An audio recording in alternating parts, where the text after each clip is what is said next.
ओम पितृ देवता नमः। दोस्तों, चाहे कुछ भी हो जाए, लेकिन यह बात याद रखनी चाहिए कि सर्वपितृ अमावस्या के दिन और सूर्य ग्रहण के दिन भूलकर भी 3 खास चीजों का दान कभी नहीं करना चाहिए। अगर आपने यह गलती कर दी तो पूरा परिवार संकट में आ सकता है और घर में अशांति फैल सकती है। जी हां दोस्तों, आपने सही सुना है।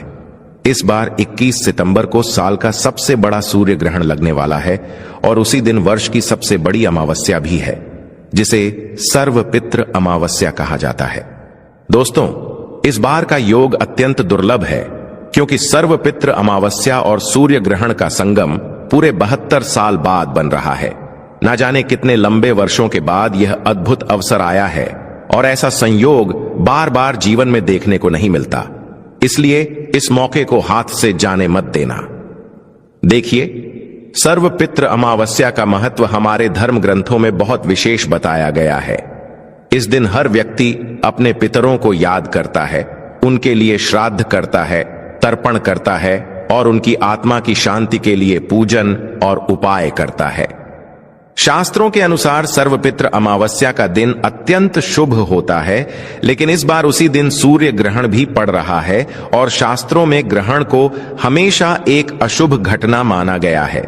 इसलिए यह दिन और भी सावधानी बरतने का दिन बन जाता है। आज मैं आपको इस वीडियो में जो बातें बताने जा रहा हूं, वे साधारण नहीं बल्कि बहुत गहरी और महत्वपूर्ण हैं। अगर आप चाहते हैं कि आपका जीवन सुख और समृद्धि से भरा रहे और आपके पितृ भी प्रसन्न रहें, तो इस वीडियो को अंत तक ध्यान से जरूर देखिएगा। हमारे सनातन धर्म में स्पष्ट कहा गया है कि अमावस्या और ग्रहण के दिन अगर कोई व्यक्ति दान पुण्य करता है, गरीबों की सेवा करता है, तो उसके जीवन में कभी भी धन धान्य की कमी नहीं होती। उसका घर हमेशा खुशहाल बना रहता है और उसे कभी बड़े दुखों का सामना नहीं करना पड़ता। लेकिन गरुड़ पुराण में कुछ ऐसे दान बताए गए हैं जिन्हें इन दिनों में भूल कर भी नहीं करना चाहिए। वहां साफ साफ लिखा गया है कि अगर इन दिनों में गलत वस्तुओं का दान कर दिया जाए तो पितृ प्रसन्न होने की बजाय रुष्ट हो जाते हैं। दोस्तों, गरुड़ पुराण में कुछ खास नियम और सावधानियां बताई गई हैं जिन्हें हर इंसान को जानना जरूरी है। मैं जानता हूं कि आपका समय बहुत कीमती है, इसलिए सीधे मुद्दे पर आते हैं। सबसे पहले आप इस वीडियो को लाइक जरूर कर दीजिए और कमेंट में ओम पितृ देवता नमः लिख दीजिए। जी हां दोस्तों, सर्वपितृ अमावस्या पितृपक्ष का अंतिम दिन होता है और इसे बहुत पवित्र अवसर माना जाता है। इस दिन हमारे पूर्वज जो पितृलोक से धरती पर आए रहते हैं, वे वापस अपने लोक की ओर जाते हैं। शास्त्रों में कहा गया है कि इस दिन यदि किसी पूर्वज का विधि पूर्वक श्राद्ध या तर्पण ना हो पाया हो, तो भी श्रद्धा पूर्वक उन्हें याद करके उनकी आत्मा को तृप्त किया जा सकता है। अब आप सोचिए कि जब इस खास दिन पर सूर्य ग्रहण भी लगेगा, यानी वह क्षण जब सूर्य क्षणिक रूप से अंधकार में ढक जाएगा, तो इसका प्रभाव और भी गहरा होगा। यह केवल एक खगोलीय घटना नहीं, बल्कि जीवन और आत्मा के लिए एक संदेश है। ऐसा दुर्लभ संगम जीवन में बड़ा परिवर्तन ला सकता है। अगर इस समय आपका जीवन बहुत कठिनाइयों से गुजर रहा है, परिवार में कलह झगड़े हो रहे हैं, धन की कमी बनी रहती है या मन में भारी दुख है, तो इस अवसर का उपयोग करके आप अपनी परेशानियों को दूर कर सकते हैं। शास्त्रों में कहा गया है कि दान पुण्य का महत्व असाधारण है और खासकर सूर्य ग्रहण और सर्वपितृ अमावस्या पर किया गया दान सीधे हमारे पितरों को प्राप्त होता है। जब हम किसी भूखे या असहाय को भोजन कराते हैं, तो वह भोजन सीधे हमारे पितरों तक पहुंचता है। जब पितृ प्रसन्न होते हैं, तो वे पूरे वंश की रक्षा करते हैं और आशीर्वाद देकर हमारे घर को अन्न और धन से भर देते हैं। यही कारण है कि मान्यता है कि पितृ प्रसन्न होने पर परिवार कभी कष्टों में नहीं रहता। आपने भी ऐसे घर देखे होंगे जहां एक वक्त की रोटी भी मुश्किल से मिल पाती है और हर समय झगड़े होते रहते हैं। तो दोस्तों, आज मैं आपके जीवन की इन सारी परेशानियों का समाधान लेकर आया हूं। अगर आपने इस वीडियो को अंत तक देख लिया और इन बातों पर अमल किया, तो मैं आपको विश्वास दिलाता हूं कि आपके जीवन में कभी अभाव नहीं रहेगा। अब ध्यान से सुनिए, मैं आपको बताता हूं कि कौन सी वस्तुएं ऐसी हैं जिनका दान सर्व पितृ अमावस्या और सूर्य ग्रहण के दिन भूलकर भी नहीं करना चाहिए। अक्सर लोग जाने अनजाने में ऐसा दान कर बैठते हैं जिससे लाभ की जगह हानि हो जाती है।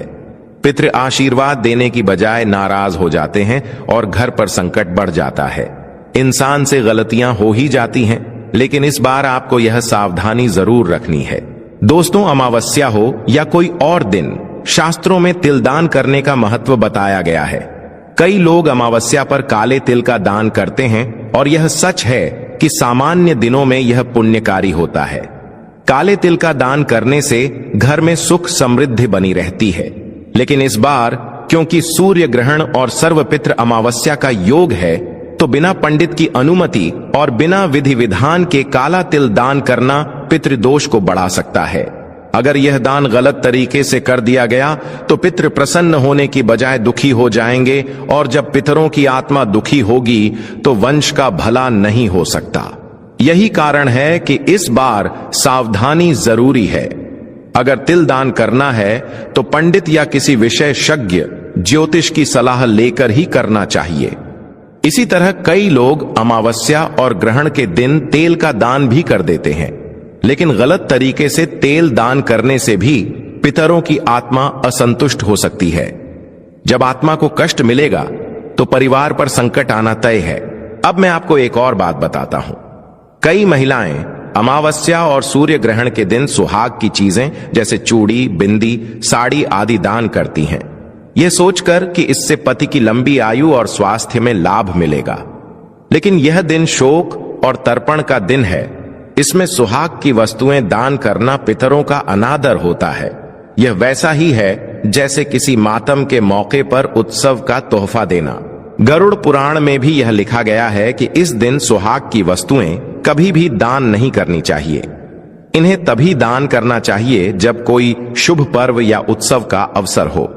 सुहाग की वस्तुएं पति पत्नी के प्रेम और दीर्घायु का प्रतीक हैं, इसलिए इन्हें केवल शुभ अवसरों पर ही देना चाहिए, अमावस्या और ग्रहण जैसे दिनों में नहीं। दोस्तों, सर्वपितृ अमावस्या के दिन हमें भूलकर भी कुछ खास वस्तुओं का दान नहीं करना चाहिए।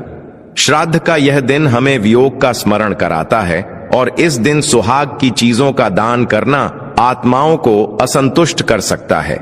धर्मशास्त्रों और पुराणों में कहीं भी पितृपक्ष की अमावस्या पर सुहाग की वस्तुएं दान करने का उल्लेख नहीं मिलता। इसके विपरीत वहां स्पष्ट कहा गया है कि इस दिन सात्विक वस्तुओं का दान करना चाहिए, जैसे कि अन्न, तिल, जल, वस्त्र और भोजन। इन्हें ही सर्वोत्तम दान माना गया है। अब आप सोचिए, अन्न की भी कई किस्में होती हैं। गेहूं, चावल, दाल, मिठाइयां, पकवान, फल, सब्जियां सब अन्न ही हैं। लोग जब अन्नदान करते हैं तो अक्सर अलग अलग चीजें मिलाकर एक पोटली या थैला बना देते हैं। उसमें थोड़े से चावल, थोड़ा सा आटा, कुछ दाल, कुछ फल सब्जियां रख देते हैं। यह सब ठीक है, लेकिन ध्यान रखिएगा कि उस झोले या थैले में नमक कभी भी शामिल नहीं होना चाहिए, क्योंकि नमक केवल भोजन का स्वाद ही नहीं बल्कि रिश्तों का भी प्रतीक माना जाता है। नमक जीवन की मिठास और रिश्तों की मजबूती को दर्शाता है। अगर अमावस्या के दिन नमक दान कर दिया तो यह आपके रिश्तों में खट्टापन ला सकता है, घर की शांति बिगड़ सकती है, पितरों को प्रसन्न करने की बजाय दुखी कर सकता है। यही कारण है कि हमारे शास्त्रों में अमावस्या पर नमक का दान वर्जित बताया गया है। नमक वास्तु और ग्रहों को भी प्रभावित करता है, इसीलिए उस दिन न तो नमक देना चाहिए और न ही किसी से लेना चाहिए। अब आगे देखिए, कई लोग अपने पितरों की आत्मा की शांति के लिए चप्पल, छाता, बेल्ट जैसी चीजें भी दान कर देते हैं। लेकिन ध्यान रखने की सबसे बड़ी बात यह है कि इनमें चमड़े का प्रयोग नहीं होना चाहिए। अगर आप चप्पल दान कर रहे हैं तो वह चमड़े की नहीं होनी चाहिए। छाते का कवर चमड़े का नहीं होना चाहिए। बेल्ट चमड़े की नहीं होनी चाहिए, क्योंकि चमड़ा तामसिक वस्तु है। यह मृत पशु से जुड़ा हुआ होता है, और अमावस्या का दिन तो पवित्र आत्माओं को समर्पित होता है। सोचिए, जिस दिन हम अपने पूर्वजों की आत्मा की शांति के लिए तर्पण और पिंडदान कर रहे हैं, उस दिन अगर हम मृत शरीर से बनी चीजें दान करें तो यह आत्माओं को अशांति ही देगा। इसलिए भूल कर भी चमड़े की कोई वस्तु इस दिन दान नहीं करनी चाहिए। यह नियम आपके भले के लिए है, क्योंकि अगर पितृ अशांत हुए तो पूरा वंश दुखों में घिर सकता है। अब एक और बात समझिए, कई लोगों की आदत होती है कि अमावस्या के दिन शराब या मांस का सेवन करते हैं, लेकिन शास्त्रों में साफ लिखा है कि पितृ तर्पण का अर्थ है सात्विक भोजन का अर्पण। शराब और मांस तामसिक और अशुद्ध ऊर्जा का प्रतीक है। यह पितरों को प्रसन्न नहीं बल्कि दुखी कर देता है। और केवल यही नहीं, ऐसी वस्तुएं पूरे घर में नकारात्मकता भी फैला देती हैं। कई बार लोग यह सोचकर शराब या मांस का दान भी कर देते हैं कि शायद उनके पूर्वज इनका सेवन करते थे तो यह चीज उन तक पहुंच जाएगी, लेकिन यह धारणा गलत है। हर वस्तु का अपना संस्कार होता है और शराब या मांस का संस्कार आत्मा को शांति देने वाला नहीं बल्कि कष्ट देने वाला है। इसलिए इन चीजों का दान करना पितरों का सम्मान नहीं बल्कि उनका अपमान है। अब दोस्तों देखिए, एक और गलती लोग अक्सर करते हैं। कई लोग घर में पड़ी टूटी फटी या बेकार वस्तुएं जैसे कि पुरानी थाली, फटे कपड़े, कबाड़ का सामान दान कर देते हैं, लेकिन यह भी गलत है। पितरों के लिए किया गया हर काम शुद्ध और पवित्र होना चाहिए। खराब या टूटी वस्तु का दान करने से पितृ आहत हो जाते हैं। इससे परिवार में बार बार रुकावटें आती हैं, आर्थिक नुकसान होता है, बीमारियां बढ़ती हैं और संतान सुख में बाधा आती है। सोचने वाली बात यह है कि क्या दान का मतलब यह है कि जो हमें खुद काम का नहीं लगता वही हम पितरों को दे दें? यह दान नहीं बल्कि अपमान है। असली दान वह है जो दिल से श्रद्धा और सम्मान के साथ दिया जाए। इसलिए हमेशा ऐसी वस्तुएं ही दान करनी चाहिए जो सात्विक हों और आत्मा को शांति दें। तो दोस्तों, ध्यान रखिए कि अमावस्या पर हमें लोहे की वस्तुएं, चमड़े की वस्तुएं, शराब, मांस, टूटी फटी चीजें, नमक और काले कपड़े कभी दान नहीं करने चाहिए। दान वह बीज है जो भविष्य की फसल बनकर लौटता है। अगर बीज ही खराब होगा तो फसल कैसे अच्छी होगी? इसलिए सही वस्तु का दान ही जीवन के दुख और कष्ट दूर करने का उपाय है। अब देखिए, मैंने आपको इस वीडियो में वह सारी जानकारी दी है जो आपके पितरों को प्रसन्न करने और जीवन में सुख समृद्धि लाने के लिए बहुत जरूरी है। अगर आपको यह जानकारी अच्छा लगा हो तो कृपया वीडियो को लाइक कर दीजिए और कमेंट में अपने पितरों का नाम लिख दीजिए ताकि उनके लिए हम शांति की प्रार्थना कर सकें।